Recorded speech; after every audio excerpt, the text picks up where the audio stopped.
Ciao amici di Fungomagia, un saluto da Macinator, benvenuti in questo nuovo video. Oggi parleremo di un argomento molto interessante, parliamo di Morchellacee. È una grande famiglia che comprende chiaramente le nostre famose spugnole. Le spugnole, tutte quel genere di funghi a cui moltissimi appassionati vanno pazzi, proprio perché hanno delle grandi qualità a livello culinario, quindi molti ci vanno ghiotti. Considerate sempre che questa specie di funghi, questa grande famiglia, è importantissimo conoscerla in maniera molto attenta, perché sì che molte di esse sono commestibili, però ve ne sono anche insieme alcune tossiche e addirittura in alcuni casi anche mortali. Quindi è importantissimo conoscerle, conoscere le loro caratteristiche e saperle distinguere tra una e l'altra. Parliamo innanzitutto della prima, la morchella oscolenta, quella a cui tutti danno la caccia, quella più prelibata nelle specie delle morchellacee. Eccola qui, questa è la nostra spugnola. Vedete, questa qui è una delle più ricercate proprio perché è quella più buona, con un buon sapore.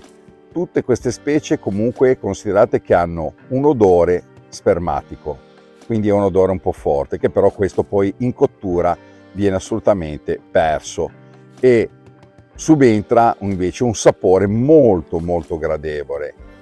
Se voi guardate qua poi nel reparto video troverete anche delle ricette riguardo questo fungo qui e vi spiegherò anche dettagliatamente le varie specie. C'è proprio una playlist proprio per le nostre morchellacee. È importante, chi ne vuole sapere di più, chi ha intenzione di imparare qualcosa sui funghi e soprattutto mangiare, assaporare un fungo nuovo, non è mai male.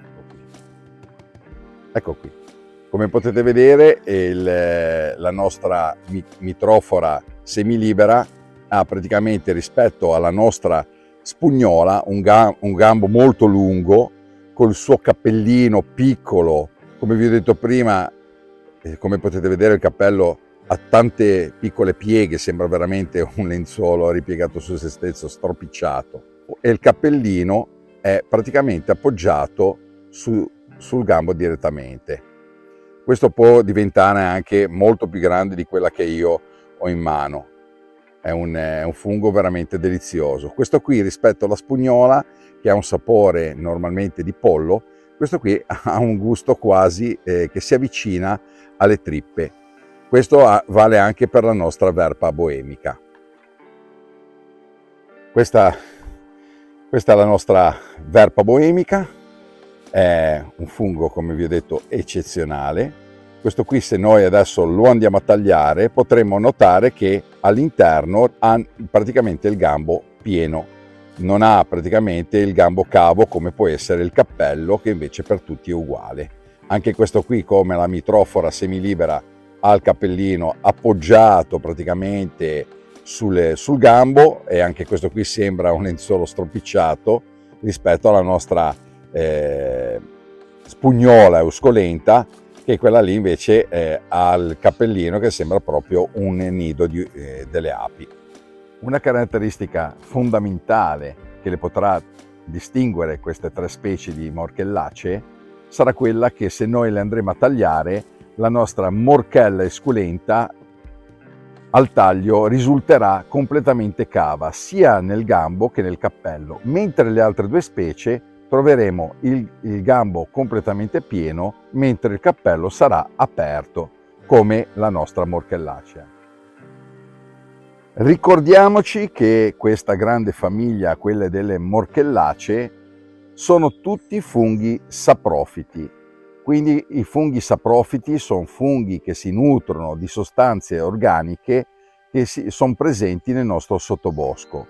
Queste se ne nutrono e le trasformano in nutrienti ottimi ed efficaci e soprattutto essenziali per le nostre piante. Ricordiamoci sempre che questa tipologia di fungo è sempre da cucinare con molta attenzione.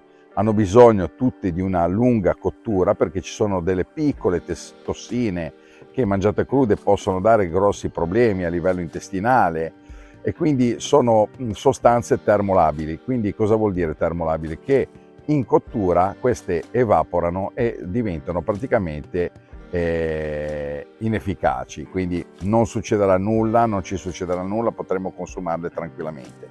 Però è importante, come vi ho detto prima, fare attenzione nel conoscere le varie specie. Perché? Perché ci sono anche spugnole, diciamo, della famiglia delle morchellacee che sono molto pericolose.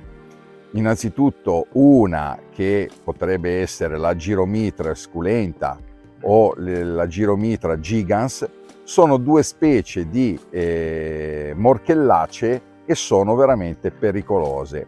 Contengono una sostanza che si chiama giromitrina, una sostanza che può portare vomito, giramenti di testa, intossicazioni anche molto gravi, fino in alcuni casi anche portare alla morte. L'habitat delle morchellacee è differente in base alla specie che andremo a ricercare. Innanzitutto le due specie tossiche sarà più facile trovarle in ambienti dove c'è della betulla, dove c'è delle conifere, mentre per riguardo le verpe boemiche, le mitrofore semilibere e le morchelle oscolente o le morchelle coniche, come vedete ci sono vari tipi di morchellacee, l'habitat per le altre morchellacee soprattutto sarà sotto pioppo, frassino, olmo, noccioli, in alcuni casi anche frutteti, perché sotto la frutta selvatica è un luogo dove queste specie vivono tranquillamente.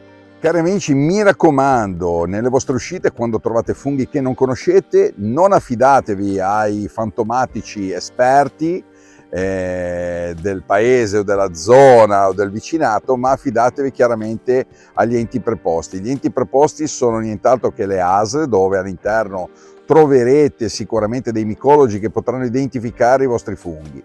I funghi, se potete, prendeteli interi senza tagliare gambi o che, portate il fungo completamente intero, perché è l'unica maniera per poterlo identificare nella maniera corretta, quindi sapere se quello che noi poi portiamo a tavola lo possiamo chiaramente consumare con serenità.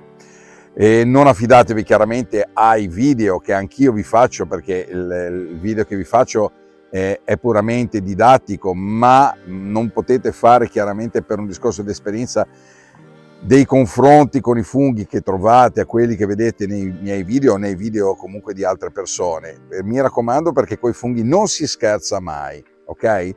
Ci sono situazioni dove il fungo lo assaggiate una volta solo e non lo potrete assaggiare mai più, perché si ci lascia anche la pelle, mi raccomando. Bene, io ringrazio tutti quanti per coloro che hanno seguito il video fino in fondo. Se vi è piaciuto mettete un bel like qua sotto, se vi fa piacere.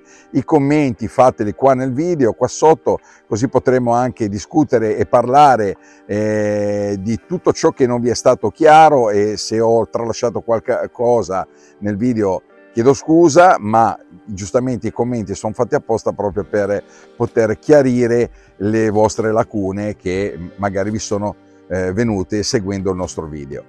Per chi non l'avesse ancora fatto, mi raccomando, iscrivetevi al canale, non finirò mai di dirvelo perché è importantissimo. Più cresce il canale, più avrà visibilità, più le persone impareranno a non scalciare i funghi, a conoscere i funghi, e magari, chissà, potrete portare a tavola magari qualche fungo che vi regalerà sicuramente qualche sapore, qualche gusto che non avete ancora assaporato nella vostra vita, uscendo fuori dai soliti e canonici funghi che siamo abituati a mangiare. Un abbraccio forte dal mondo di Funga Magia, ciao da Macinator, alla prossima!